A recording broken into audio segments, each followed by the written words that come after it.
আজকের পালা, একদিকে বাবা অপরদিকে ছেলে। জয়নিতাই। বলাই দেবনাথ নামটি ছেড়ে বাবার পক্ষে উকিল হইয়া আসরে দাঁড়াই। আমার বিপক্ষের ভাবুক যিনি অত্যন্ত জ্ঞানী গুণী, আজকে তেনাকে আমি ছেলের ভূমিকায় রাখতে চাই। বাবাকে, বাবা হলেন দত্তকুলের একজন সেই ব্যক্তি যেনার নাম শুনলে তার রাজ্যের লোক বদনে হরি নাম করতে পর্যন্ত ভয় পেত। তিনি হলেন সেই হিরণ্যকশিপু, কশ্যপ মুনির পুত্র। আর বিপক্ষের ভাবুক হলেন সেই কশ্যপ মুনির পুত্র হিরণ্যকশিপু। হিরণ্যকশিপুর অংশের অংশী হচ্ছেন তার এই সন্তান, আমরা যাকে বলি সকলেই ভক্ত প্রহ্লাদ। আমরা সকলেই জানি সেই কাহিনী, সেই সূত্র ধরে তুলে ধরতে চাই আপনাদের ধারে। কথাটা মন্দ না, ওই কাহিনী কিন্তু আপনাদের সকলেরই জানা, শুধু ওই জানা কথাটি আপনাদের সামনে দাঁড়িয়ে নতুন করে করা একটু আলোচনা, এই হচ্ছে ব্যাপার। এবার আমরা জানি আত্মা করে ক্ষয়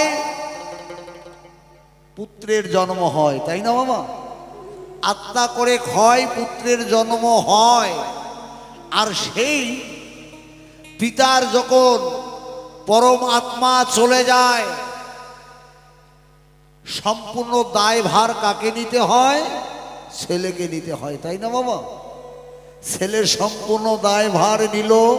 নেওয়ার পরে শ্রাদ্ধ কিয়া যতদিন পর্যন্ত বেরোয়নি একনিষ্ঠভাবে থেকে, তারপরে শ্রাদ্ধ কিয়া করে চলে যায় কোথায়? গয়াসুরের ধারে। গয়া ধামে গিয়ে যতক্ষণ পর্যন্ত আমরা আত্মার একটা পিণ্ড দেই না, ততক্ষণ পর্যন্ত কিন্তু বাবার কর্ম সম্পূর্ণ হয় না। আর যখন সেই ছেলে গয়া ধামে গিয়ে বাবার আত্মার পিণ্ড দিল, সেই পিণ্ড পেয়েই নাকি বাবার পরমাত্মা স্বর্গলোকে গমন করল। সব কিছু হয়ে গেল যখন হঠাৎ করে পুনরায় আত্মা ধারণ করে হঠাৎ করে একদিন পিতার মনে পড়ে নিয়ে যাই দেখি আমার পুত্র প্রহ্লাদ কেমন আছে। তিনি কি করলেন? সূক্ষ্ম একটি আত্মা ধারণ করে এমন সময় এলেন, সে সময়টা নীরব নিস্তব্ধ। সেই সময় এসে যাকে বলা হয় ব্রহ্ম মুহূর্ত, সেই ব্রহ্ম মুহূর্তে এসে পুত্রের সঙ্গে স্বপ্ন আদেশে কথোপকথন হচ্ছে। পিতা আর পুত্রে মিলে সেই ব্রহ্ম মুহূর্তে স্বপ্ন আদেশে কথোপকথন হচ্ছে। কে? পিতা পুত্র মিলে। আজকে সেই জায়গায় দাঁড়িয়ে শুরুপাত করতে চাই। ভুল ত্রুটি অনেক হবে, ক্ষমা দৃষ্টিতে দেখবেন সবাই। জয় নিতাই, জয় নিতাই, জয়।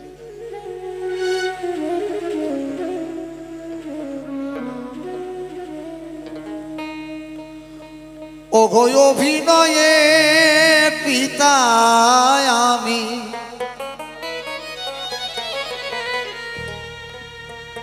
অভিনয়ে পিতা আমি, আসরেতে দাঁড়াইয়া দাঁড়াইয়া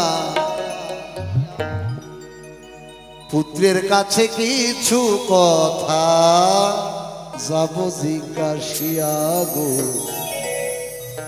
আমি পুত্রের কাছে কিছু কথা যাব জিজ্ঞাসিয়া।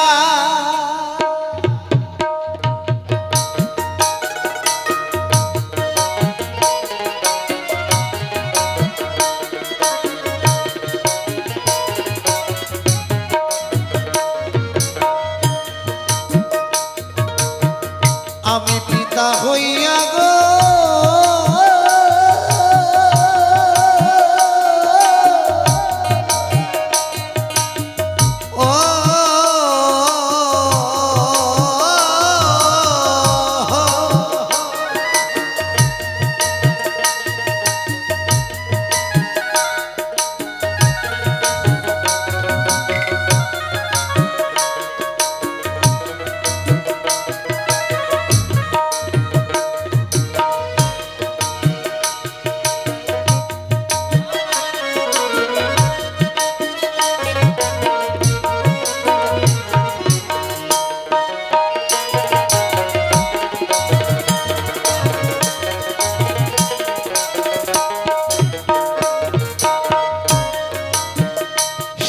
ব্রহ্ম মুহূর্তে স্বপ্ন ঘরে পিতা ছেলেকে বলছে, শোনে শোনো ওরে প্রহ্লাদ,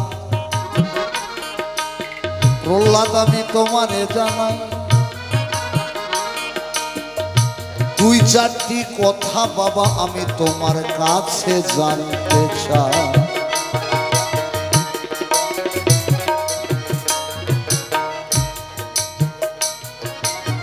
শাস্ত্রে বলেছে পিতা গুরু, মাতা গুরু, গুরু জ্যেষ্ঠ ভাই, এর চেয়ে অধিক গুরু আমরা ভজিলে সে পাই। পিতা স্বর্গ, পিতা ধর্ম, পিতা হি পরম তপ পিতরি প্রীতিমাপন্নে প্রিয়ন্তেই সর্বদেবতা। তাহলে এত কিছু হওয়ার পরেই যদি সর্বদেবতা হয় বাবা, তাহলে ছেলে আর বাবা মিলে এই যে সুন্দর একটা পরিচয়, এই পরিচয়টা বজায় থাকে কখন? তখন এই বজায় থাকে যখন বাবার ছেলে এক পথের পথিক হয়। কিন্তু আমি দেখলাম আমি যে পথের পথিক, তুই তো সেই পথের পথিক নোস। কতবার বলেছি, কতবার তোকে শুধরানোর চেষ্টা করেছি, তুই সেটা করলি না রে বাবা, করলি না। কি করলি? পিতার কথার অবাধ্য হলি। আমি তোর পিতা হিরণ্যকশিপু, আমি বলি জয় মা কালী, আর তুই জয় মা কালী না বলে তুই সদা সর্বদা বলিস কৃষ্ণ বনবায়।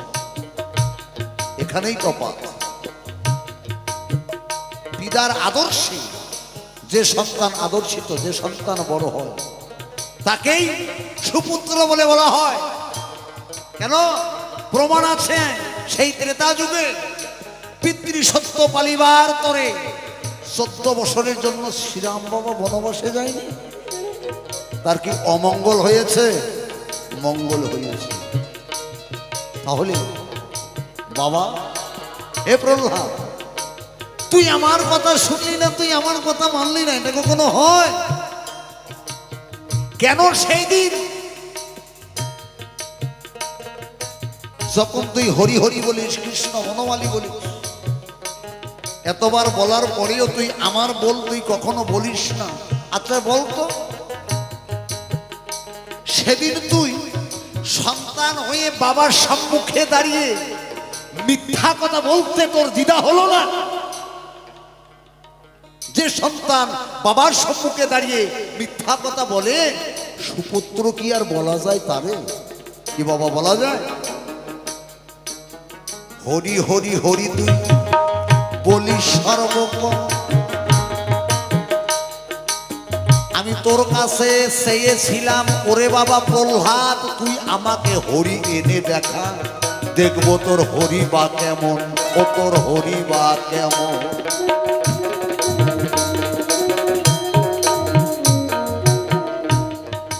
সেদিন তোর সম্মুখে দাঁড়িয়ে বলেছিলাম, প্রহ্লাদ তুই আমাকে তোর হরিকে দেখা, আমি তোর হরিকে দেখতে চাই।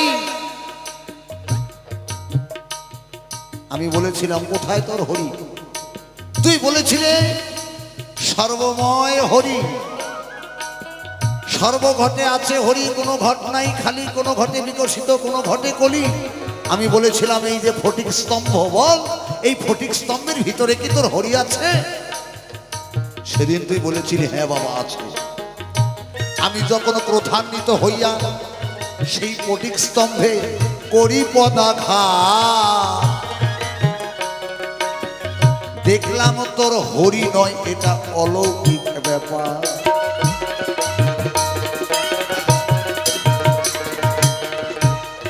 আমি হরিকে দেখতে চেয়েছিলাম, আর তুই এমন বিকট মূরতি আমাকে দেখালি, অর্ধেকটা বাঘ অর্ধেকটা মানুষ। এ কি কখনো হরি হতে পারে? বলে আমার ঠাই, এমনও হরি আমি আগে কখনো দেখি না।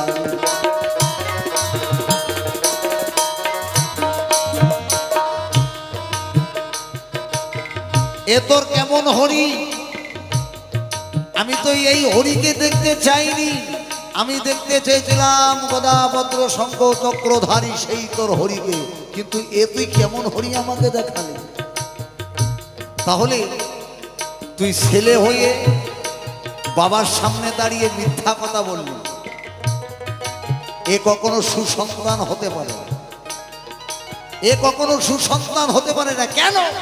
তুই সেদিন বাবার সম্মুখে দাঁড়িয়ে তুই বাবাকে মিথ্যা কথা বললি, আমি তোর হরিকে দেখতে চাইলাম, তুই হরিকে না দেখিয়ে তুই নৃসিংহ মুরারি দেখালি। প্রথমবারে একটি কথা রইল জিজ্ঞাসন, সুন্দর করে দিবে জবাব, রাখবে না গোপন।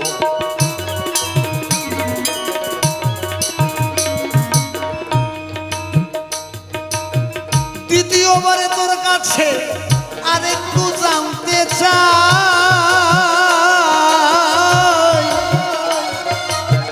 জানা থাকলে দিবে জবাব, এই ধর্ম সভা।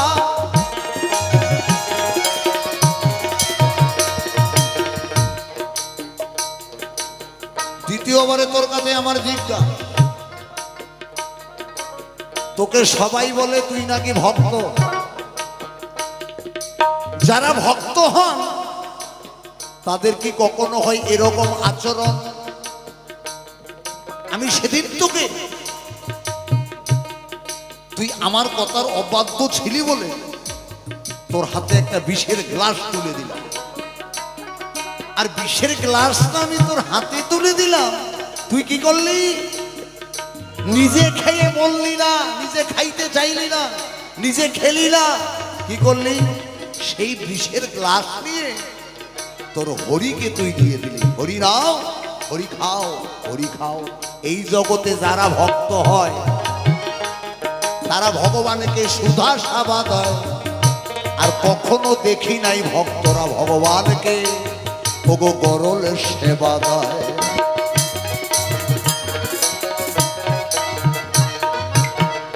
জাগতিক জগতে যারা পরম ভক্ত, এখানে মায়ের পুজো আরম্ভ হয়েছে। কি বাবা?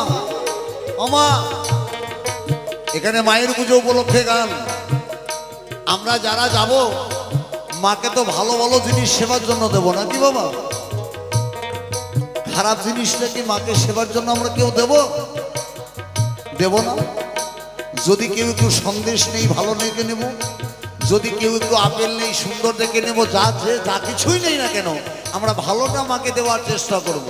তাহলে যারা ভক্ত তারা ভগবানকে ভালোটা দেওয়ার চেষ্টা করি। আর তুই আমার পুত্র হয়ে হেন তোর আচরণ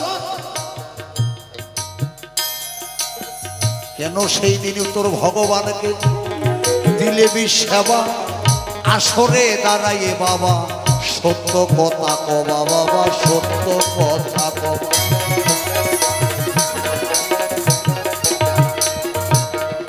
এই দুইখানি জিজ্ঞাসা রইল তোহার ঠাই, সুন্দর করে আসরেতে জবাব আমি চাই।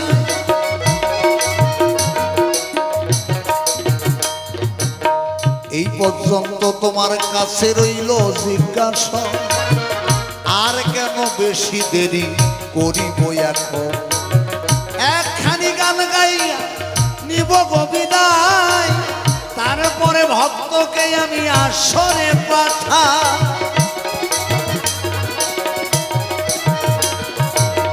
তার মনের কথাগুলি খুলিয়া বলি, আসর করে সুন্দর করে জবাবে খানা দেবে। যদি কোনো জবাবে রেখে যায় অভাব, আমি কিন্তু ছাড়বো না তোরে, ওরে আমার বাপ।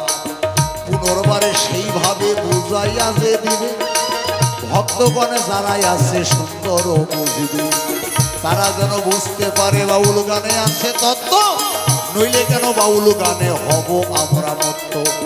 এই পর্যন্ত ছেড়ে দিয়ে করি নমস্কার, আরেকটা গান গাইয়া বিদায় আমি নিতে চাই। এবারে যাবো পালা প্রসঙ্গের ভূমিকায়। বলি আপনাদের ধারে আজকে আমার বাবা যিনি, মানে আজকে আমার পিতা যিনি, তিনি মারা গেছে বাবা। তাহলে মোরা বাবা এসে আজকে আমার সাথে কথা বলতেছে, তাই না বাবা? বলি আপনাদের ঠাই কখন না চাঁদকিয়া হবার পূর্বেই আমাদের এই সূক্ষ্মরূপী আত্মা যখন দেহ ত্যাগ করে, যতদিন চার্যক্রিয়া পরিপূর্ণ না হয় ততদিন অবধি সে আত্মা তার নিজের আলয়ে ঘুরে বেড়ায়, বারবার তার দেহের দিকে ঢোকার চেষ্টা করে, কিন্তু পারে না। কেন? আমরা দেহকে দাহন করে দিই বলে আপনাদের ধারে। তাই ব্রহ্ম মুহূর্ত রাত্রি 3টে থেকে ভোর 4টা এই সময়কাল আত্মা, প্রেতাত্মা, ভূতাত্মা থেকে শুরু করে যত দেবতা অপদেবতা সকলেই ঘোরাফেরা করে বলি আপনাদের ধারে। ঠিক এমন একটা অবস্থায় আজকে আমার পিতা সূক্ষ্ম দেহ ধরে এসেছে আমার দ্বারে, এসে আমাকে ডেকে আমার সঙ্গে কিছু জিজ্ঞাসা করে, তার মনের কিছু জানবার ইচ্ছা। কেন? বললেন শাস্ত্রে বলেছে পিতা ধর্ম পিতা স্বর্গ পিতাই পরমং তপ পিতরি পিতিমাপন্ন পিয়ন্তে সর্বদেব। তাই না? তাহলে পিতা স্বর্গ, পিতা ধর্ম, পিতাই পরমং তপ, তাহলে পিতাই হচ্ছে সাধনা বলে আপনাদের ধারে। তাহলে এহেন পিতাকে চোখের সামনে কেউ হত্যা করলো, আমি তার পুত্র হয়ে সেই হত্যা লীলাটা দেখলাম দাঁড়িয়ে। কেন আমি প্রতিবাদ করলাম না? প্রশ্ন আমার কাছে করে গেছে বলি আপনাদের ধারে যে তুমি কেমন সন্তান, তোমার চোখের সামনে তোমার পিতাকে কেউ মার্ডার করে দিল, হত্যা করে দিল, তুমি কেমন ধর্ম, তাহলে জীবকে তুমি কি শিক্ষা দিলে? কি বাবা, তাই না? প্রশ্ন করে গেছে আমার ধারে। তাহলে তুমি দত্তরাজ, আমি তোমার পুত্র হলাম ভক্তরাজ, ভক্ত প্রহ্লাদ বলে আপনাদের ধারে। তাই পিতা অনেক জিজ্ঞাসা করে গেছে আমার কাছে। আমাকে মারার জন্য আমার পিতা পাহাড় থেকে ফেলে দিয়েছিল, হাতির পদতলে দিয়েছিল, সর্পগৃহে ঢুকে দিয়েছিল, আমাকে মারার জন্য বিষ অব্দি দিয়েছিল খেতে, কিন্তু সেই বিষ আমি ভগবানের চরণে নিবেদন করে তা প্রসাদ করে আমি গ্রহণ করলাম। তাই প্রশ্ন করে গেছে যে ঈশ্বরকে, দেবতাকে আমরা ভালো ভালো খাবার দেই, তুমি তা না করে তুমি বিষ, যে বিষ তোমাকে দিয়েছি সে বিষ কেমন করে তুমি ভক্ত হয়ে কেমন করে ভগবানের সেবাতে লাগা? প্রশ্ন করে গেছে, ভুলিনি, মনে আছে। তাই সুরছন্দ লাগাই আজকে দত্তরাজ হিরণ্যকশিপু যিনি আমার পিতা, তাই কিছু জিজ্ঞাসা করে গেছে তার অন্তিম কালের পরে, সেখানে সুরছন্দ লাগিয়ে পিতার সকল কথার জবাব ঠিক কথার পাশে পাশে। জয় গুরু।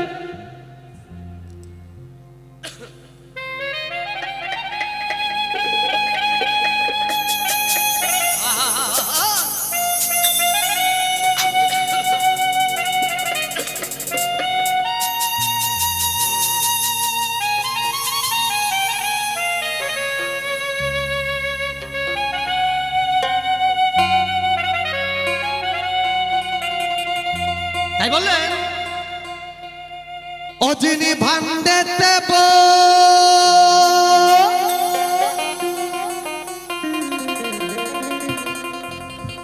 অজিনি ভান্ডে ব্রহ্মাণ্ড দেখে, অজিনি ভান্ডে দেব,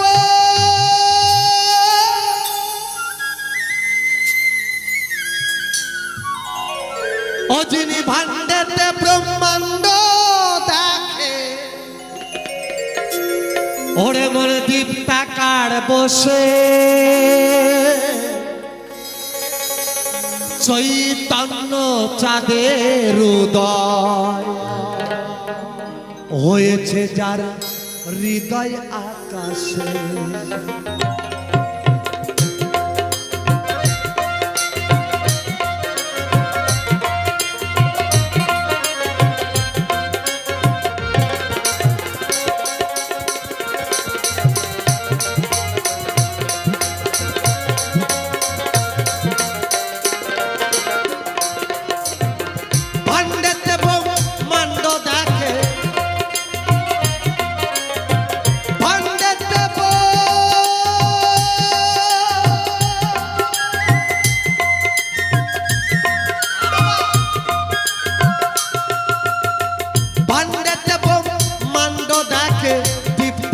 বসে চৈতন্য চৈতন্য চৈতন্য চাঁদের হৃদয় হয়েছে যার হৃদয় আকাশে, হৃদয় আকাশে চৈতন্য চাঁদের হৃদয় হয়েছে যার হৃদয় আকাশে, হৃদয় আকাশে। জয় জয় রাধা গোবিন্দ প্রেমানন্দ একবার হরিবল হরিবল হরিবল।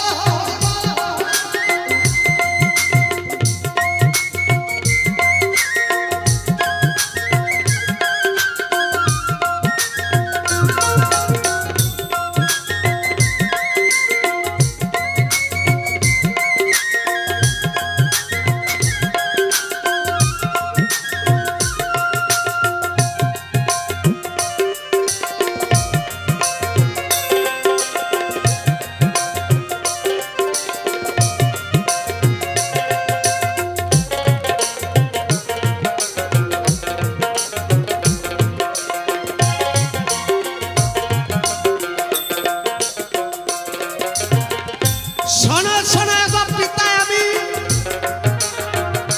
বলি তোমার ঠাই, যা কিছু জিজ্ঞাস করে গেছো জবাব দিব তাই।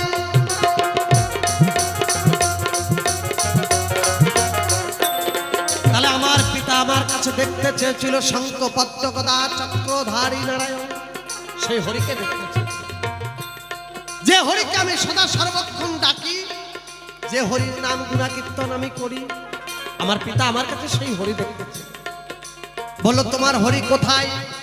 আমি আমার পিতাকে বললাম, পিতা আমার হরি সর্ব বিশ্বব্যাপী তিনি রয়েছে, কোথাও তিনি নাই এমন কোনো জায়গা নেই। তাই তো সেখানেই বললো তোর এই ফটিক স্তম্ভের মধ্যে হরি আছে। আমি বললাম হ্যাঁ পিতা, এই ফটিক স্তম্ভের মধ্যেও আমার হরি রয়েছে।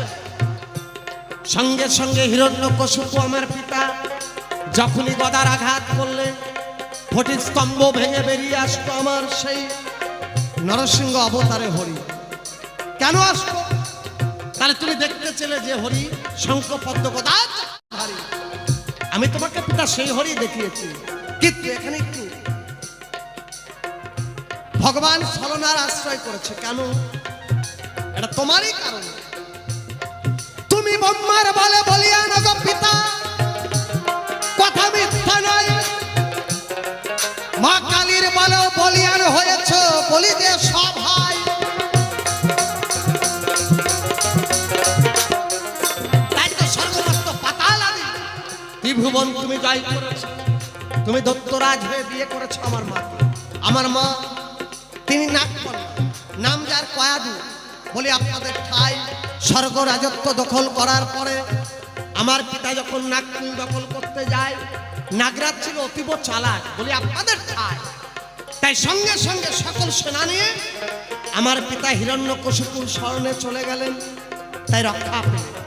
আর তার অপরূপ সুন্দরী কন্যাকে তার সঙ্গে বিয়ের প্রস্তাব দিলেন। কেন? যেন নাগবংশ ধ্বংস না হয়। তুমি আমার মাকে বিয়ে করেছো, আমার মায়ের গর্ভে তোমার ঔরসে আমার জন্ম। বলি পিতা তোমার ধরে কেন? আজকে আমারই চোখের সামনে তোমার মৃত্যু বরণ করতে হলো, আমি কিছু করলাম না। কেন রক্ষা করলাম? কারণ রয়েছে। তাহলে তুমি দেখতে চেয়েছিলে শঙ্খ পদ্ম গদা চক্রধারী হরি, আমি তোমাকে সেই রূপ না দেখিয়ে ভগবানের অন্য রূপ দর্শন করালো। কেন? তুমি যখন ব্রহ্মার সাধনা করে অমরত্ব বর চেয়েছিলে, যখনই অমরত্ব বর চেয়েছিলে, ব্রহ্মা বলছে অমরত্ব বর আমি তোমাকে দিতে পারবো না, এছাড়া তুমি যা চাইবে আমি সব। তা আমার পিতা যিনি ছলনা করলেন, অমরত্ব বরের সমকক্ষ বর নিলেন। কি? আমি যেন দিনেও না মরি, রাতেও না মরি।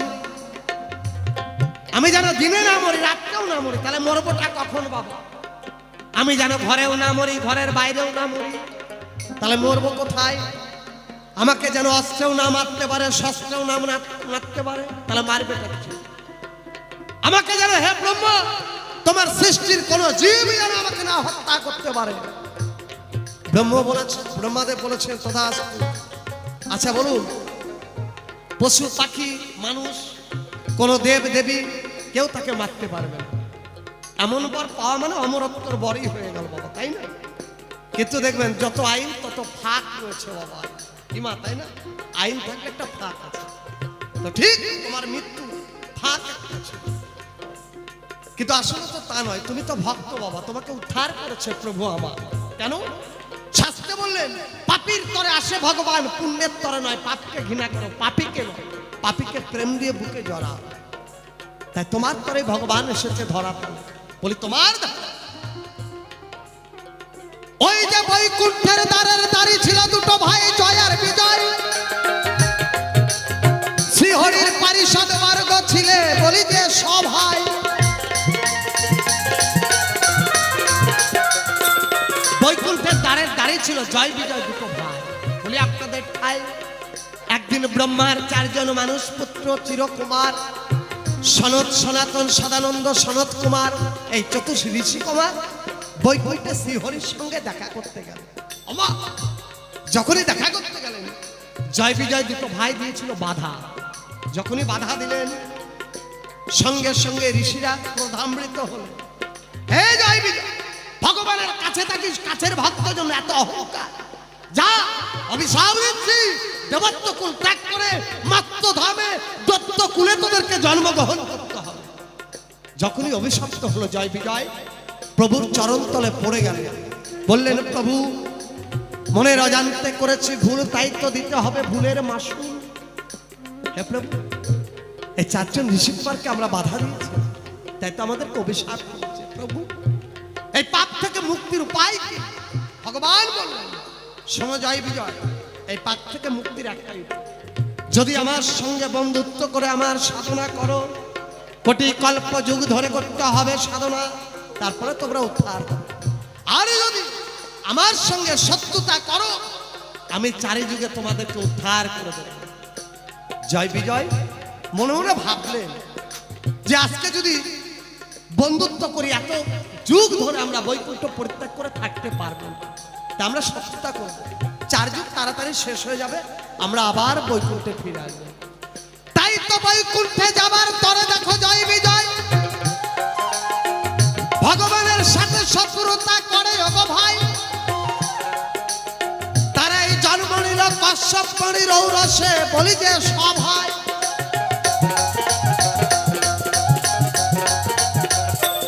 তাই প্রভু কি করলেন, তাদেরকে পাঠালেন ভালো ঘরে। বাবা আমার যিনি দাদু তিনি একজন যোগী ঋষি মণি, নাম কি কশ্যপ মণি, তার 2 জন স্ত্রী।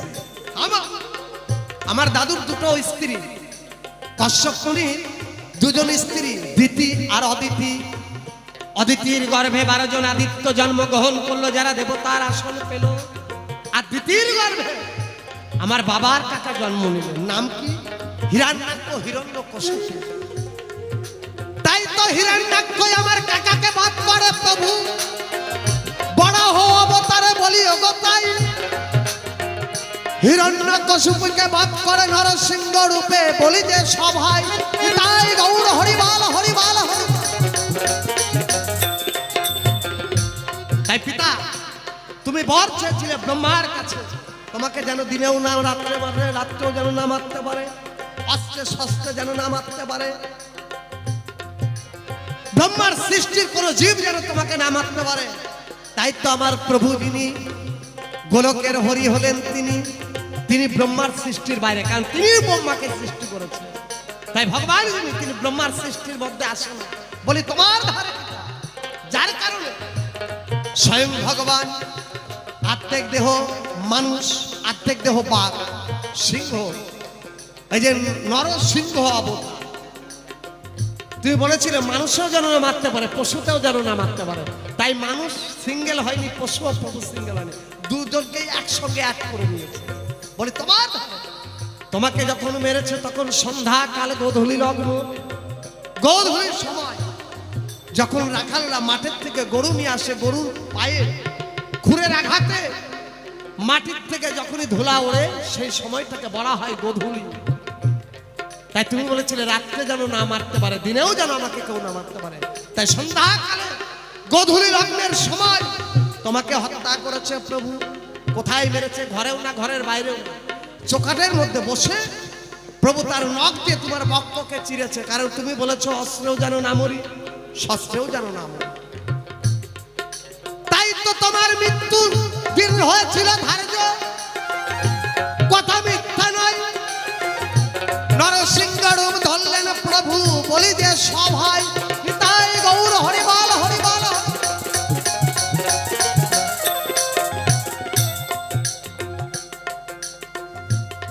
যে বীর বিষ দিয়েছে আমাকে মারার তরে, সে বিষ কেন আমি ভগবানের চরণে দিলাম।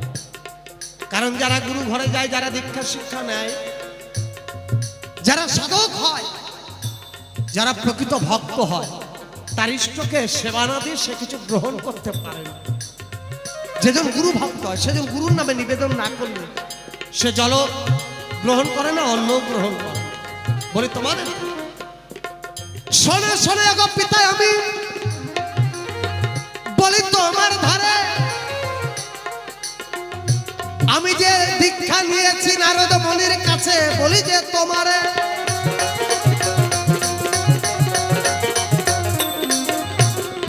মাতৃ জঠরে থাকতে আমার দীক্ষা হয়ে যায়। দীক্ষা দান করেছিল কে? দেব ঋষি নারদ যিনি, তিনি দীক্ষা দান করেছিল আমাকে মাতৃ জঠর থেকে। তাই তো আমি হরিনাম করি।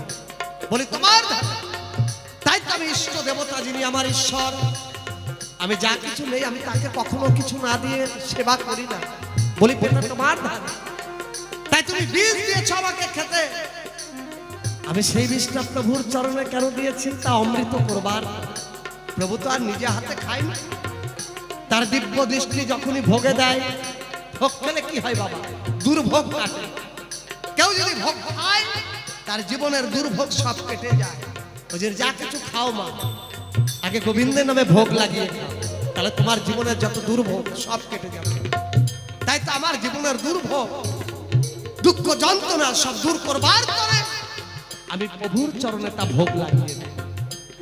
তাই তো তোমার দেওয়া বীজ যখন আমি প্রভুর চরণে ভোগ লাগাই, গো ভাই, তা যে অমৃত হয়ে গেল।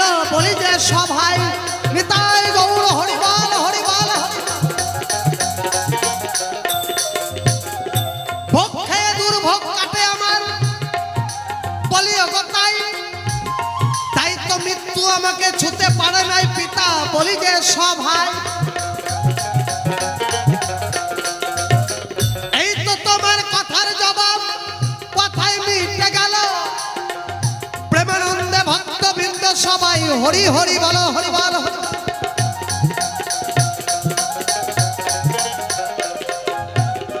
যা কিছু প্রশ্ন তুমি পিতা আমায় করেছিলে দান, সঠিক সঠিক জবাব দিয়ে আমি করলাম সমাধান।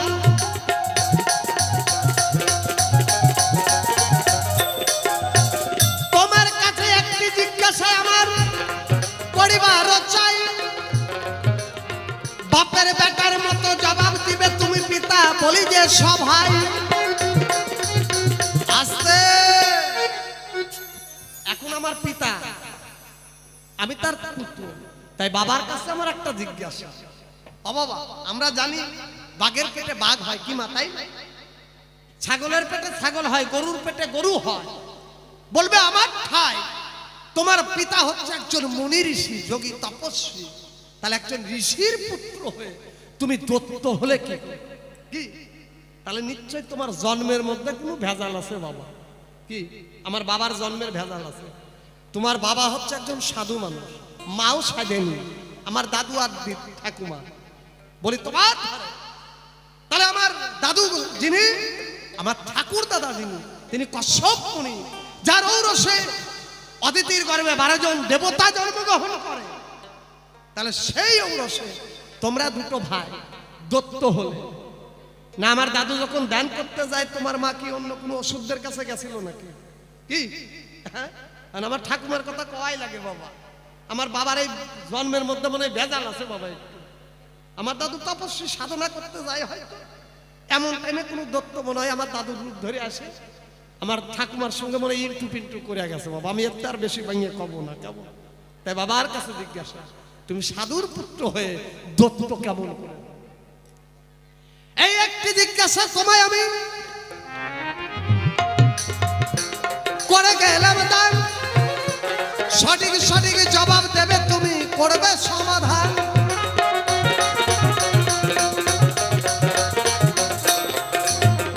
এই পর্যন্ত করি কান্ত রাধা কান্ত শরীর, চাঁদ বদনে ভক্তবৃন্দ সবাই বলুন হরি হরি হরি বল। আসতে তাহলে দেখা যাক আমার পিতা আবার কোন দিকে যায়, আমি ঠিক বাবার হাত ধরে তার পেছন পেছন ধাই। জয় গুরু জয়। তোমার এখানে রাখি যেন আমার বাবা যেন না দায় থাকে। জয় গুরু। এই তো হলো ছেলে, তাই না? মানতে হবে। ওই আমরা জানি যারা মানে পূর্ব বাংলার লোক নয়, যারা এখানকার ক্ষত্রিয় রাজবংশী মানুষ, ওরা একটা ভাষা বলে। বাবা আছেন কি কেউ? বলে কি ফাটা আলু 12 হাত বাঙির 13 হাত বেশি কয়। কোন শালা কয়? কয় তোর বাপ শালা কয়। কয় মাটি বিশ্বাস হয়। আজকে আমার ছেলের হইল এই পরিচয়। ওরে বাবা, তুমি ভেবেছ যে আমি কিছু বলবো না, আমি কিছু বলবো না। মানে প্রথমবারে তোমাকে অল্প টাইট দিয়েছিলাম, অল্প টাইট। এবার টাইটটা আমিও রীতিমতো দিয়ে দেব। জয়গুরু। এবার বাবাকে যদি ছেলে বলতে পারে বাবা তোমার জন্মের ঠিক নাই, কি তাহলে জন্মটা আগে কার? বাবা না ছেলে? তাহলে ছেলে কি করে জানলো ঠিক নাই? ওরে প্রহ্লাদ, তোর কাণ্ড দেখে কখনো কখনো মনে হয় আমারটা ঠিক আছে, তোরটাই ঠিক নাই। আমিও প্রথমবারে উঠে তোকে পাল্টা জিজ্ঞাসা করে গেলাম, যদি তুই বাপের বেটা হবি তাহলে বাবা বলে জয় মা কালী, তুইও জয় মা কালী বলবি। কিন্তু তুই জয় মা কালী না বলে, বাবার আদর্শ না মেনে, বাবার নীতি না মেনে তুই উল্টো রাস্তায় যাচ্ছিস। বাবা ওখানেও মনে হয় একটু রাস্তাটা উল্টো হয়ে গেছে, যায়নি তাই কি? আমার জন্মের ঠিক পরিচয়টা আমি দিয়ে দেব, কিন্তু আমার পরিচয়টা দেওয়ার আগেই আমিও তোকে জিজ্ঞাসা করে গেলাম, মনে হয় তোরও জন্মের ঠিক নাই। দুইটাই ভেজাল। কি? হ্যাঁ, তুই যখন বলে গেছিস আমারটা ঠিক নাই, আমিও বললাম তোরটা ঠিক নাই। মনে রাখবি কোনটা ঠিক কোনটা বেঠিক, প্রমাণটা সঠিক সঠিক দিবি। এটা গান গাই, তারপরে আমার বাবা যেখানে জিজ্ঞাসা করে আছে আমি সেই জায়গায় যেসব কথায় আমার হেতা কইল জিজ্ঞাসা, আমি সংক্ষেপেতে দিব জবাব, রাখবো না গোপন।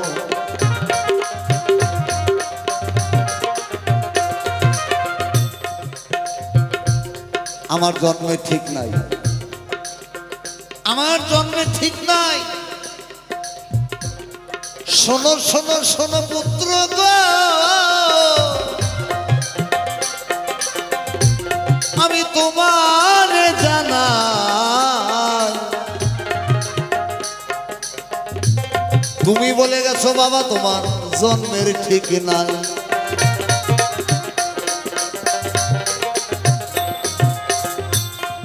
সেই যে তুমি বলে গেলে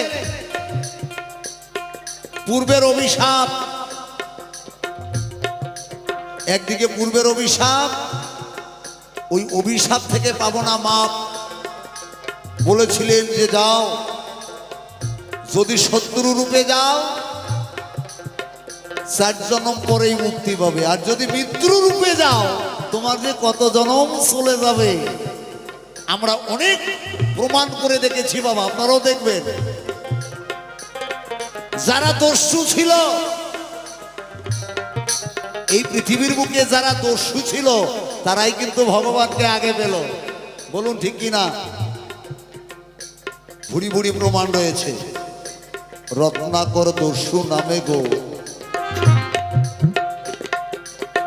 দস্যু বটে ছিল,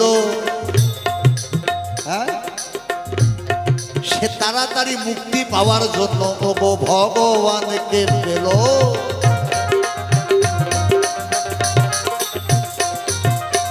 পরশুরাম, আমরা সবাই জানি পরশুরাম দস্যু ছিল, গর্ভধারিণী মাকে উঠাল দিয়ে কেটেছিল। তাই বলে অভিশাপে পরশুরামের হাতে উঠাল বেজে রইল, কিন্তু সেও গঙ্গার পরশে মুক্তি পেয়ে গেল। পৃথিবীতে দস্যু যারা আমরা জানি, লঙ্কেশ্বর রাবণ ত্রেতা যুগে, কি বাবা, সেও এত বড় দস্যু হয়ে লঙ্কা অধিপতি রাবণ, তিনিও ভগবানের স্ত্রীকে করেছিলেন হরণ, করার পরেও তার ভগবানের হাতে মৃত্যু হলো। কারণ যে যারা ভগবানের সঙ্গে বাদ তৈরি করতে পারে, ভগবানের সঙ্গে যারা কম্পিটিশন করতে পারে, ফাইট করতে পারে, তারাই ভগবানকে আগে পায়। তাই আমিও ভগবানকে আগে পাওয়ার তরে গো, যেন আমি মুক্তি পাই, আমি দৈত্যকুল থেকে যেন মুক্তি পেয়ে আমি আবার মানব কুলে আসতে পারি, এই আশা এই বাসনা নিয়ে গো। সেই অভিশাপের ফলে তাই কি কর্ম করেছিলাম আমি তোমাদের জানাই।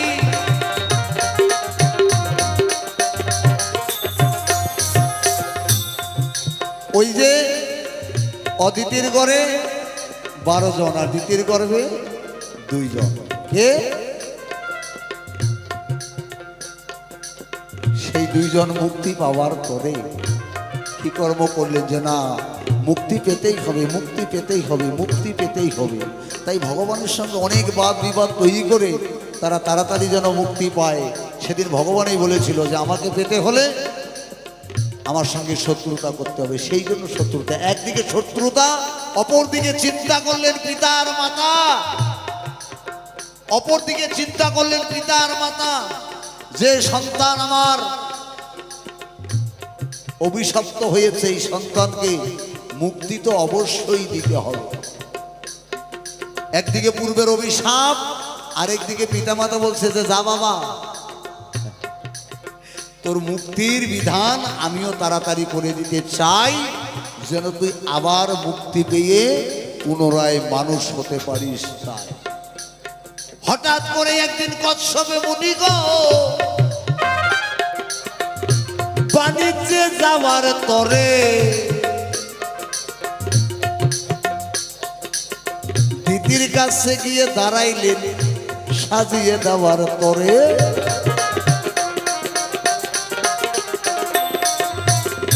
তুমি আমায় সাজিয়ে দাও, আমি বাণিজ্যে যাব। কশ্যপ মুনি তিনি একটু সাধনায় যাবেন বলে মনে মনে আশা করলেন।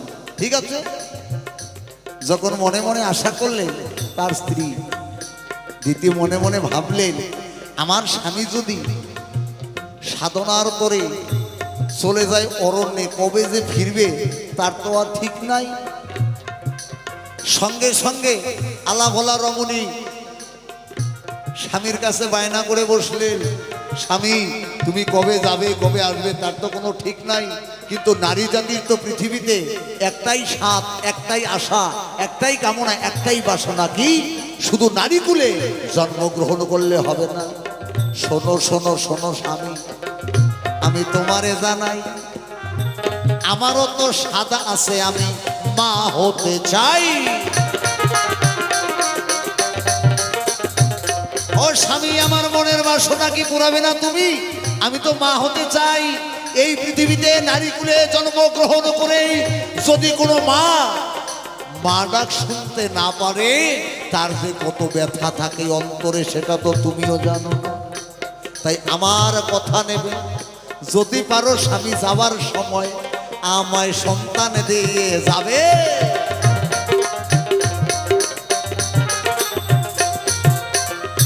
আলাভোলা রমণীর কথা শুনে স্বামী কি করলেন? ও বাবা, হৃদয় তরুমূলে আনারস ধরে, নামটি তার রতি। রতি গাঢ় হলে প্রেম নাম ধরে রসে পরিপাটি। রসে পরিপাটি সুবর্ণের ঘটি সামনে পড়িয়া থাকে। পিওয়াইতে পিওয়াইতে জীবের দ্বিগুণ বাড়ায়, জীব তাহাতেই ভুলিয়া থাকে। প্রেম সে বলো নিতাই গৌর হরিব। ও বাবা, আমি এখানে আসার পরে কমিটি বৃন্দ আমাকে জায়গা দিল। ঘরে গেলাম, আমাকে টিউবওয়েল দেখিয়ে দিল, এখান থেকে জল নিতে হবে, স্নান করতে হবে। কাপড় চোপড় খুলে অন্য কাপড় পরে টিউবওয়েল বাড়ে চলে গেলাম, গিয়ে একটা বালতির মধ্যে এক বালতি জল তুললাম। কেন? স্নান করব। ওই এক বালতি জল আমি তো তুলে মাথায় ঢেলে দিতে পারবো না, আরেকজনের সহযোগিতার দরকার। সঙ্গে সঙ্গে কি করলাম, একটা মগ হাতে নিলাম।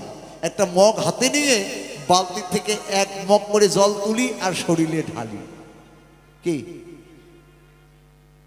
এবার চলে যাই তত্ত্বের ঘরে। তত্ত্বে কি বলবে? সেই বালতি থেকে জল যদি এক মগ করে তুলি আর ঢালি বাবা, তাহলে কিন্তু বালতির জল খালি হবে, হবে না? কি করতে হবে? তো তত্ত্বের ঘরে বললেন সেই বালতির থেকে এক মগ জল কেন, যদি 10 মগ জল তোলো তবু বালতির জল খালি হবে না। নিতাই গৌর হরিবল। সেই তত্ত্ব জানতে হবে, সেই সাধন জানতে হবে, সেই গুরুকরণ করতে হবে, তাহলে তোমার বালতির জল ঠিক থাকবে। ওই যে ঋততরুমূলে আনারস ধরে নামটি তার রতি, রতি গাঢ় হলে প্রেম নাম ধরে রসে পরিপাটি, রসে পরিপাটি সুবর্ণের ঘটি সামনে পড়িয়া রইল, আর সেখানে পিউইতে পিউইতে দ্বিগুণ বাড়াইল জীব, তাহাতেই ভুলিয়া রইল। পিতা আনন্দেতে মাতিয়া, মনে আছে সেই গান আপনাদের? সাগরে দেয় ঢালিয়া চলে গেল বিধি আর ফিরে এলো না। এই গান তো আমরা সবাই শুনি, কিন্তু গানের ভিতরে যে তত্ত্ব লুকিয়ে আছে এই তত্ত্বটা কয়জন খুঁজি? সময়টা ছিল ঐশ্বরিক কাল। ঐশ্বরিক কাল মানে সন্ধ্যা। এই যে সন্ধ্যার সময় কেউ যদি আনন্দে মেতে, হরিবল হরিবল, সাগরে গিয়ে ডুব দেয়। কি বাবা?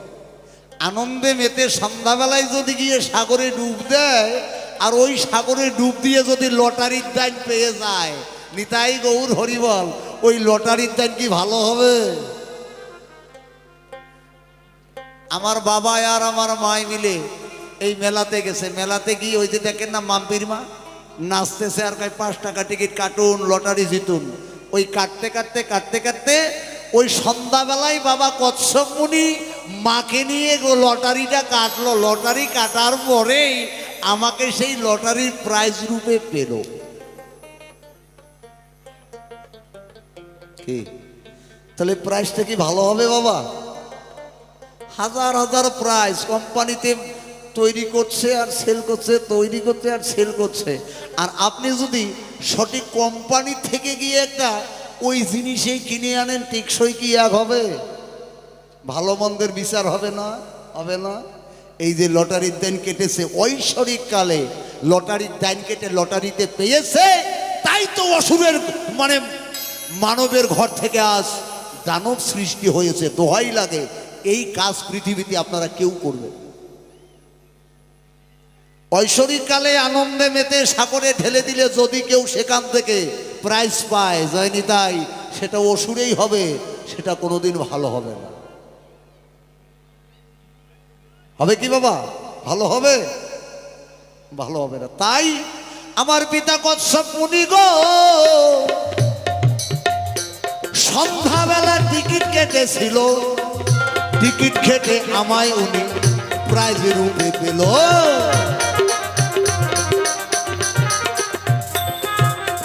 তাই মুনির পুত্র চোর হয়, হয় না বাবা? সাধুর ছেলে চোর হয়, আর চোরের ছেলে সাধু হয়, হয় না? তাহলে আমার বাবা মহামুনি কচ্ছপ, তার সন্তান আমি হিরণ্যকশিপু দত্ত, আর আমি দত্ত হয়ে এমন সন্তান জন্ম দিয়েছি, তার নাম হলো ভক্ত। কি? তাহলে আমার বাবা সাধু, আমি হলাম চোর, আর আমি চোর হয়ে এমন সৃষ্টি করেছি, সেটা কি আর বলা যায়? ওরে বাবা, বাবা জন্ম হলো তোর, আমি যেটা পৃথিবীতে শিক্ষা দিতে পারিনি, যেটা করতে পারিস নাই, সেটা তুই করছিস, এতে পিতার আনন্দ। এতে পিতার আনন্দ। কিন্তু বাবা, আমি যতবার তোকে পাগলা হাতির পায়ের নিচে ফেলে দিতে গিয়েছিলাম, যতবার তোকে আমি বিষ দিতে চেয়েছিলাম, যখন তোকে পাহাড়ের উপর থেকে ফেলে দিতে চেয়েছিলাম, আর যতবারে এই প্রতারণা তোর উপর করেছি, তুই যে শুধু তোর হরিকে ডেকেছিস, তুই সব সময় তোর হরিকে ডেকেছিস। আর আমি তোর বদনে তোর হরির ডাক শুনে আমার তাপিত প্রাণ আমি শীতল করেছি। আমি যেটা পারিনি, এটাই হচ্ছে পুত্রের কর্ম, এটাই হচ্ছে পুত্রের ধর্ম। পিতা যদি করে কুকর্ম, সেই কুকর্মের ফল থেকে যদি বাঁচাতে পারে, একমাত্র সঠিক পুত্র হতে হবে এই বিশ্ব সংসারে। আমরা তাও শাস্ত্রে যেটা পাই, একমাত্র পিতাকে উদ্ধার করতে হলে পুত্র ছাড়া আর উপায় নাই। আছে ছেলে ছাড়া পিতাকে উদ্ধার করার মতো কেউ আছে? কেউ নেই। পিতা পরলোক গমন করলে ছেলেই সব কিছু করবে। তারপরে গয়া গিয়ে পিণ্ড দেবে, তারপরে বাড়িতে আসবে, সাধুগুরু ভক্ত বৈষ্ণব ডেকে বৈষ্ণব সেবা দেবে, আর পায়ে ধরে বলবে, আপনাদের চরণে আমার একটাই মিনতি, আমার বাবা যেন মুক্তিধামে চলে যায়, আমার বাবা যেন মুক্তি পায়। এটাই তো হচ্ছে পুত্রের কর্ম। তাই ওরে বাপ, যতবার তোর বদনে আমি হরিকথা শুনেছি, ততবার আমার অন্তর কেঁদেছে। সেটা জানি আমি, সেটা কিন্তু তুই জানিস না, আর তোকে আমি বুঝতেও দেই নাই, তোকে আমি বুঝতে দেই নাই। আর কেন জানিস? আমার যেন তাড়াতাড়ি আমি যেন পাপ থেকে মুক্তি পাই, অসুর কুল থেকে আমি যেন মুক্তি পাই। এই জন্য আমি ভগবানের সঙ্গে বাদ করেছি।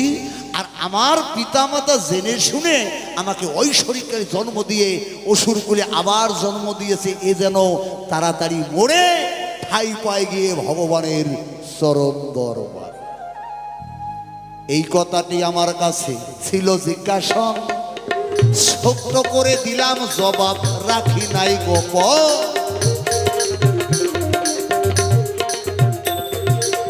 এবার তোর কাছে আমি ওরে বাবা জানিতে যে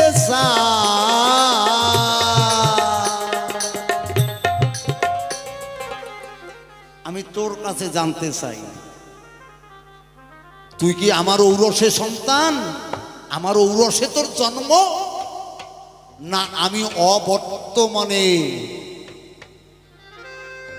তোর মায়ের কোনো অনুমতি ছিল? তোর কাছে আমার জিজ্ঞাসা হলো, সুন্দর করে বাবা জবাব দিবি, তত্ত্বের ঘরে ভক্তরা যেন বুঝতে পারে যে না, তুই কি সত্যি এই হিরণ্যকশিপুর ঔরসের সন্তান, না তোর বাপ অন্য আরো আছে কোনো জন? প্রথমবারের এই জিজ্ঞাসা রইল দুহার ঠাই, তৃতীয়বারে আরেক কথা আমি জানতে চাই।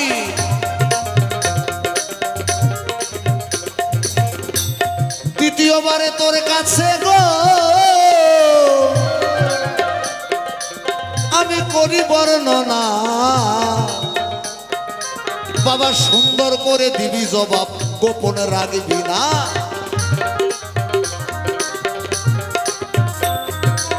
এই প্রহ্লাদ, আমরা জানি, আমি শুধু নয়, আমরা সকলেই জানি, আচ্ছা বাবা যতই অন্যায় করুক, বাবা যতই অন্যায় করুক, অন্যায়ের ফলে আমাদের ভারতবর্ষের বিধানে এমনও যদি অন্যায় কেউ করে তার ফাঁসি পর্যন্ত হয়, হয়তো তাহলে তার ফাঁসি যদি হয়, আর তার ঔরস জাতক যদি সন্তান থাকে, বন্ধু বান্ধব আত্মীয় স্বজন স্ত্রী পুত্র পরিজন সকলেই কাঁদবে নাকি? যখনই শুনবে তার বাবার, আমাদের আমলেই বলতে পারি, যেরকম ধনঞ্জয়ের ফাঁসি হলো কুকর্মের ফলে, তাই না? তার বন্ধু বান্ধব আত্মীয় স্বজন স্ত্রী পুত্র পরিজন সবাই কিন্তু কেঁদেছিল, কাঁদেনি? তাহলে এ বললাম দেখতে চাইলাম হরি, আচ্ছা তুই দেখালি নরসিংহ মুরারি, ওই নরসিংহ মুরারি চৌকাটের উপরে বসে রেগে উরু দেশে যখন তোর বাবার বক্ষ চিরে নাড়ি ভুড়ি বের করলো, নাড়ি বুড়ি বের করে দেখলো প্রত্যেকটা নাড়ের মধ্যে হিরণ্যকশিপুর কৃষ্ণ নাম লেখা। উপরে সে অসুর হতে পারে, উপরে সে দত্ত হতে পারে, কিন্তু ভিতরে যে গোপনে সে হরিকে কত ভালোবাসতো, হরিকে কত ভক্তি করত, যার জন্য প্রহ্লাদকে অত অন্যায় করতো, এত অত্যাচার করত। তাহলে সেই হিরণ্যকশিপু আমার বক্ষ চিরে নাড়ি ভিড়ি বের করে দেখলো সম্পূর্ণ নাড়ি ভুড়ির মধ্যে কৃষ্ণ নাম লেখা, আর সেই কোলে নিয়ে কৃষ্ণ নাম লেখা দেখেই সেদিন নরসিংহ মুরারি দুই নয়নের জল ছেড়ে দিয়ে কেঁদেছিল আর বলেছিল, এত বড় ভক্তকে আমি এত বড় অন্যায় করলাম, এটা কখনো মেনে নেওয়া যায়? সেদিন নিজেই চোখের জল ফেলে দিল।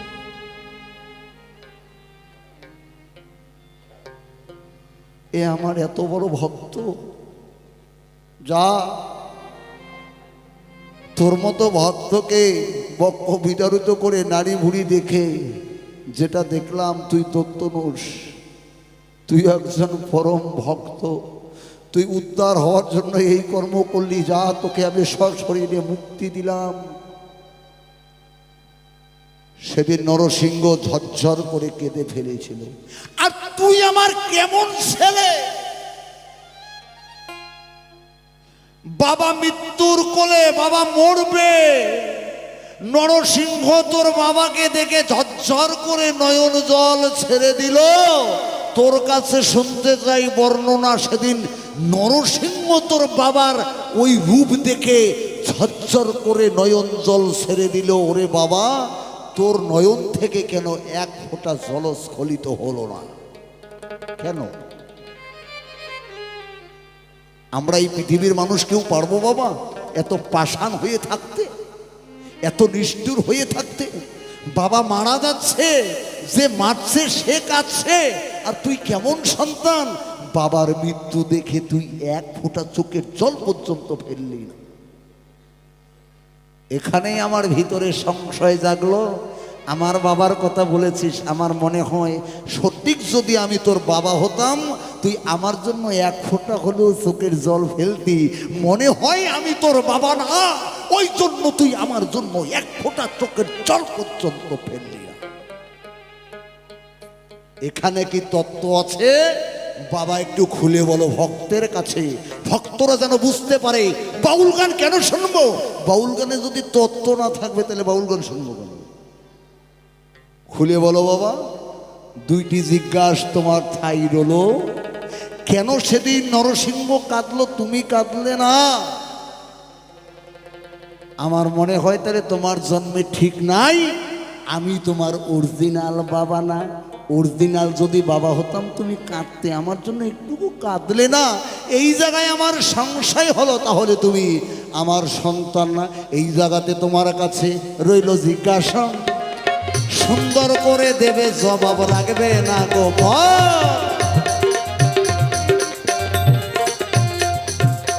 যদি তোমার জানা থাকে গো, ভক্তের কাছে খুলিয়া বলিবে, আনন্দেতে শুনবে ভক্ত, নয়ন বিগলিত হবে।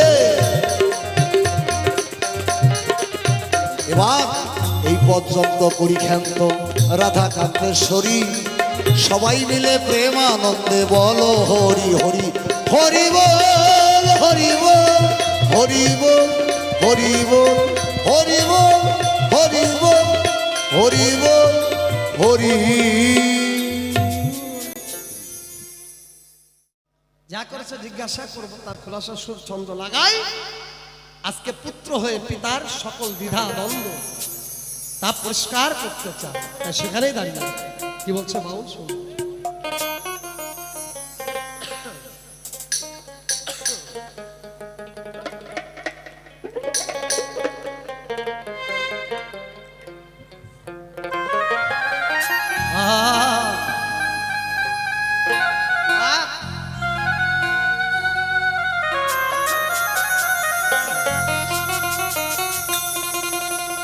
ও দেখি নকল পাগল,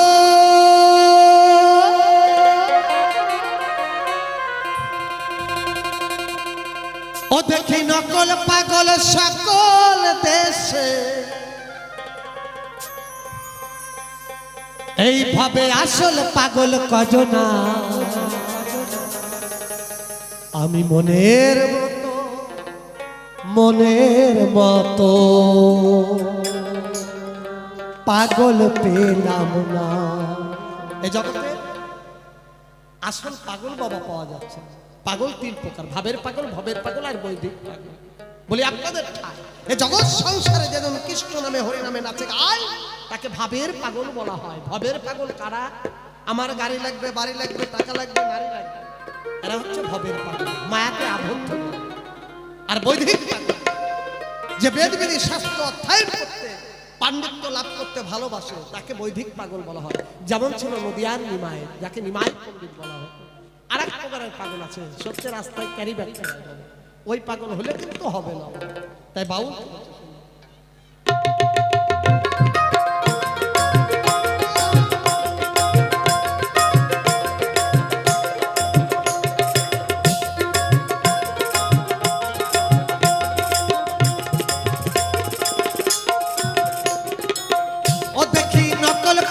সকল দেশে, ও দেখি নকল পাগল সকল দেশে, হবে আসল পাগল কয়জন? মনের মতো পাগল পেলাম না, আমি মনের মতো পাগল পেলাম না। আগেবার নিতাই নিতাই গৌর হরি বল, হরি বল, হরি বল।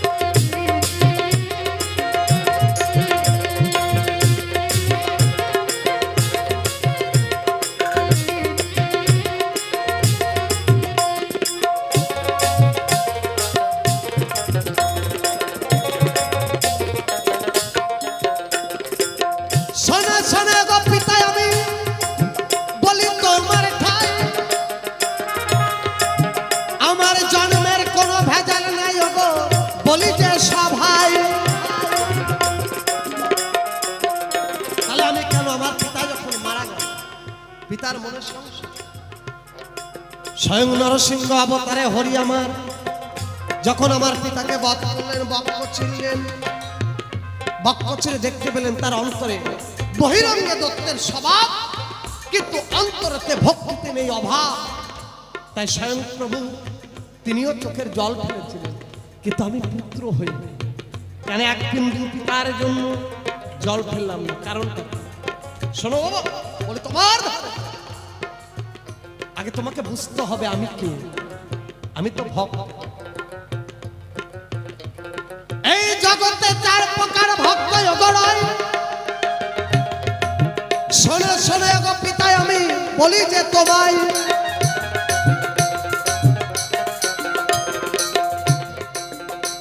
ওই আত্মভক্ত,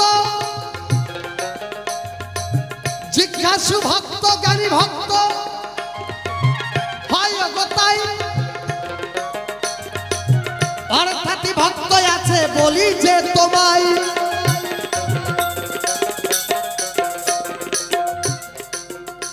বুঝতে হবে ভক্ত।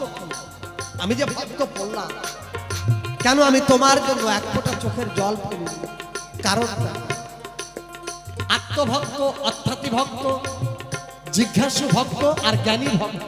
এ হচ্ছে ভক্ত মা চার প্রকার। কেমন? আত্মভক্ত কে ছিল? আত্মভক্ত কাকে বলা হয়? যেজন বিপদে পড়ে আত্মনাদ করে ঈশ্বরকে ডাকে তাকে আত্মভক্ত বলা হয়। এই ভক্তটা কে ছিল? দ্রৌপদী। যখনই দ্রৌপদীর বস্ত্র হরণ হবে তাই তো হরির কাছে আত্মসমর্পণ করেছে বিপদে পড়ে, তুমি আমার মান সম্মান রক্ষা করো। তাই তো প্রভু তাকে রক্ষা করেছিল তার মানুষ বলে। তোমার অর্থাৎই ভক্তকে, যে অর্থের জন্য হরিকে ডাকে।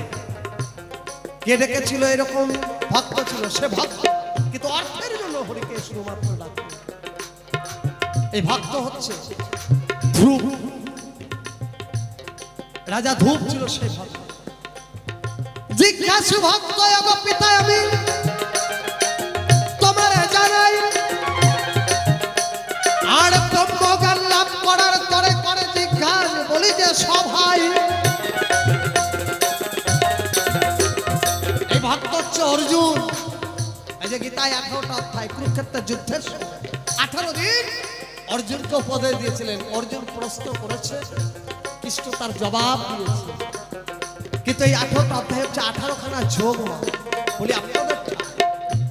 তাই তো আত্মজ্ঞান পরম ব্রহ্মের সেই সন্ধান, সেই মোক্ষ কৈবল্য মুক্তির পথ খোঁজার পরে অর্জুন জিজ্ঞাসা করে গোবিন্দের ধারে। তাই তো গোবিন্দ থেকে সেই জ্ঞান প্রদান করে। এই জন্য অর্জুনকে জিজ্ঞাসু ভক্ত বলা।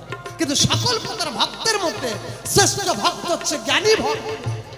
যে ভক্ত ছিল আমি প্রহ্লাদ স্বয়ং নিজেই। তাই তো জ্ঞানী ভক্ত আমি প্রহ্লাদ বলি তাই মায়ের অষ্টপাশ কাটিয়ে আছি আমি বলি যে তোমায়।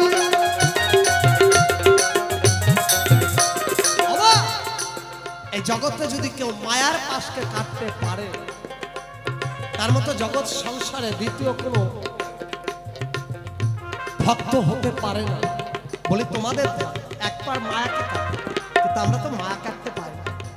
মায়ার হচ্ছে 8খানা পাশ, অষ্টপাশ, কিন্তু দুটো মায়াতে জগৎ বাধা। বলে তোমাদের ধারে একটা যোগমায়া, একটা মহামায়া। যোগমায়া কাকে বলে? আমার বাড়ি কোথায়? আপনাদের কাছাকাছি দুর্গাপুর রাজবাড়ি গেট, সেখান থেকে পাশে একটা গ্রাম রয়েছে হাসুয়া, যার নাম একটা বড় মেলা হয় স্বামীনাথ বাবা। আপনার হয়তো নাম শুনেছেন স্বামীনাথের মেলা, ঠিক সেই মেলাতেই বাবা। আমি বিয়ে করেছি কোথায়? জলপাইগুড়ি জেলা ময়নাগুড়ি। যাকে ছোট থেকে কোনোদিন দেখিনি, সেও আমাকে দেখেনি। আজকে আমার হাতে হাত থেকে সারাটা জীবন তাকে কাটাতে হচ্ছে, তাই না? এই যে যোগাযোগটা, যে মায়ার আকর্ষণে যোগাযোগ হয়, এটাকে যোগমায়ার খেলা বলা হয়। আর মহামায়া কাকে বলে? আমার ছেলেটা পড়ে গেল, হাতটা একটু কেটে গেল, আমি অন্তরে হাত দিয়ে বললাম আহারে ছেলেটার কতই না লেগেছে, কি বাবা, তাই না? এরকম করি তো আমরা বাবা মা। এই যে মায়াটা, এই মায়াটাকে বলা হয় মহামায়া। এই মহামায়ার খেলায় দুটো মায়াতেই এই জগৎটা বাধা রয়েছে। যদি একবার গুরু কারো কৃপা করে, এই মায়া যদি তুমি একবার কাটাতে পারো, শোনো পিতা বলি তোমার ধারে এই জগৎ সংসারে সে মোক্ষ প্রাপ্তি হতে পারে, নচে তার দ্বিতীয় মোক্ষ প্রাপ্তি হতে পারে না। বলি তোমার ধারে আমি যে তোমার পুত্র, প্রমাণ দেয় তোমার তরে। শোনে শোনে গো পিতা, আমি বলি তোমার ঠাই। আর দত্তের ঘরে ভক্ত কেমন করে হলাম, বলি যে সভাই। কালী ভক্ত ছিলে পিতা তুমি, কথা মিথ্যা নয়। আর ফুল বাগিচা লাগিয়েছিলে, বলি যে তোমায়। মায়ের পুজো দেবে যেন তার ফুলের কমতি না হয়। তাই তো আমার পিতা যিনি দত্তরাজ, তিনি ফুল বাগান বানিয়েছিলেন। একদিন আমার মা গেল সেই বাগানে ফুল চয়ন করতে, মা কালীর পূজার করে। বলে তোমাদের তাই তো দেখো মাথা কয়াদু যখন বাগানে ফুল চয়ন করতে যাই ওগো ভাই, সেইখানেতে একটি ঘটনা ঘটে, বলি যে সভাই।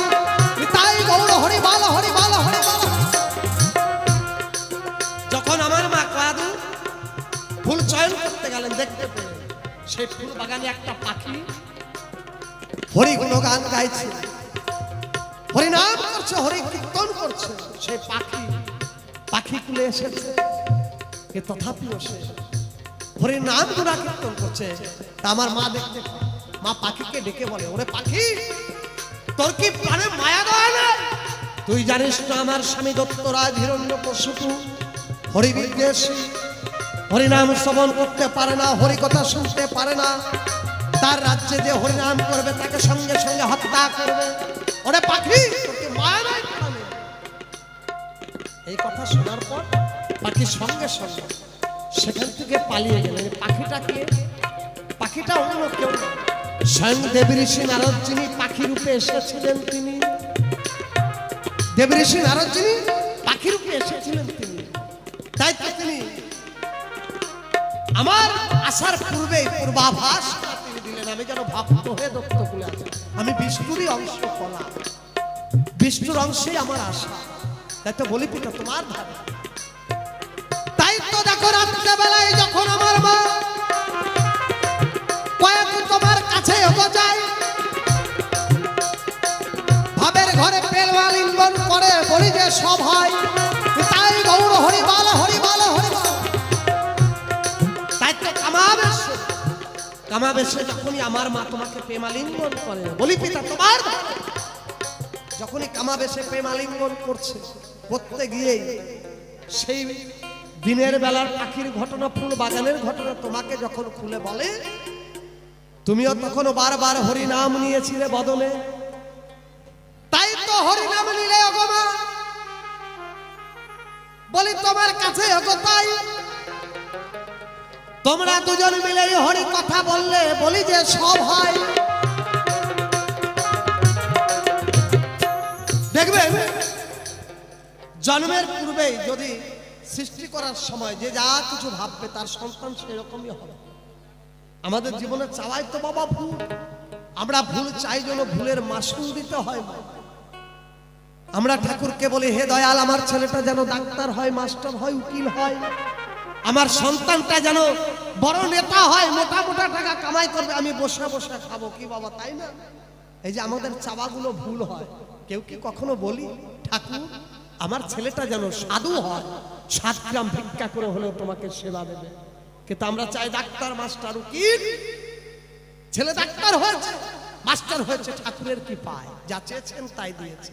কিন্তু মনে রাখবেন, ওই ডাক্তার ছেলেটা যখন বড় লোক ঘরের ধনী মেয়েকে, সুন্দরী মেয়েকে, শিক্ষিত মেয়েকে বিয়ে করে নিয়ে আসবে, বৃদ্ধকাল আপনার যখন আপনি ঘরের মধ্যে খকর খকর কাঁদবেন, ওই সুন্দরী বৌমাটা আপনার ছেলেকে বলবে, তোমার বাবার এই ঘ্যান ঘ্যানানি ভালো লাগে না, তাকে বৃদ্ধাশ্রমে রেখে রাখবেন, যত টাকা লাগবে আমার বাবা দেবে। সেই সুন্দরী বউয়ের কথা শুনে আপনার ছেলে আপনাকে বৃদ্ধাশ্রমে রেখে আসবে। বলি আপনাদের ধারে ভেবে দেখুন একবার, অন্তরে চিন্তা করে। তাহলে আমাদের জীবনের চাওয়া হচ্ছে ভুল, তাই তো দিতে হয় আমাদেরকে ভুলের মাসুল। বলি আপনাদের ধারে। তাই আমার পিতা এবং মাতা দুজনই যখনই আমাকে সৃষ্টি করবে, তার পূর্বে তারা দুজন মিলে হরিগুণা কীর্তন কথোপকথন করে। বলেছিল পাখি এসে হরি নাম করে, আমি তাকে বাধা দিয়েছিলাম, যে পাখি তোর কি প্রাণে মায়া জানে, আমার স্বামী যে হরিবিদ্বেষ, সে যে হরিনাম শ্রবণ করতে পারে না, তার রাজ্যে যদি কেউ হরিনাম করে তাকে সঙ্গে সঙ্গে হত্যা করবে। তাই তো তুমি বলেছিলে পিতা, পাখির এত বড় সাহস আমার রাজ্যে এসে হরিনাম করে, এই যে বারবার বদন থেকে হরি হরি বলছে। দুজনই যখন হরি হরি বলতে বলতে কামাবেশে প্রেমালিঙ্গন দিয়ে যখনই আমাকে সৃষ্টি করেছো, তাই তো আমি হরিভক্ত হয়েছি। যাই যাই তাই গৌর সাধুগুরু বৈষ্ণব প্রেমানন্দ হরিবল। ওগো পিতা, আমার জন্মের কোনো রকম ভুল নেই, আমি তোমারই সন্তান। তাই জন্মের সময় যে যেমন কর্ম করে জন্ম দেবে, তাই তো তুমি দত্ত রাজ, আমি তোমারই ঘরে হয়েছি ভক্তরাজ। আমি কেন তোমার জন্য চোখের জল ফেলিনি? কারণ চতুর্প্রকার ভক্তের মধ্যে শ্রেষ্ঠ ভক্ত হচ্ছে জ্ঞানী ভক্ত। যে জ্ঞানী ভক্ত, যে মায়াতে আবদ্ধ হয় না, শুধুমাত্র তার লক্ষ্য থাকে মোক্ষ প্রাপ্তি হওয়ার। তাই তো মোক্ষ প্রাপ্তি হবার পরে সকল মায়াকে দূর করেছি বলেই ৫ম বছর বয়সে স্বয়ং হরি আমাকে দেখা দিয়েছে। জয় জয় রাধা গোবিন্দ প্রেমানন্দ হরিবাল হরি। আমা আজকে আমার পিতা অকালে গেছে মরে, বলি তোমাদের ধারে। তাই তো চাঁদ কি হবে আর কিছুদিন পরে, বলে তোমাদের ঠাই, আমি রাজার পুত্র। তাই পিতার চাঁদ কি, সে যে ভক্ত ছিল, আমি যেমন ভক্ত আমার পিতাও ভক্ত। বৈরঙ্গ দত্তের স্বভাব, কিন্তু অন্তরতে ভক্তি নেই, অভাব। তাই পিতা গেছে মারা, রাজকোষ আমার হাতে শূন্য, আমি ভক্ত, আমাকে কিচ্ছু দেয়নি। সকল কিছু আমার বড় ভাই, আমার বিমাতার সন্তান, মানে আমার সৎ মায়ের যে ছেলে, সব রাজৈশ্বর্য নিয়েছে সে, কিন্তু আমার শূন্য ঝোলা। তাই তো আমি ভক্ত বৈষ্ণব। তাই তোমাদের কাছে আজকে পিতার সৎকর্মের জন্য ভিক্ষা প্রার্থী। কোনো যদি ভক্ত কেউ থাকে, আজকে এই হিরণ্যকশিপু যিনি আমার পিতা, তার সৎ কাজের জন্য আজকে সাধুগুরু বৈষ্ণব সেবা দেব, তাই তোমাদের কাছে ভিক্ষা পাচ্ছি। কমসে কম 101 টাকা যে কোনো একজন ভক্ত মা, যে কোনো একজন বাবা দেবেন। এই দানটা আমি কমিটির তহবিলে তুলে দেবো, কেমন?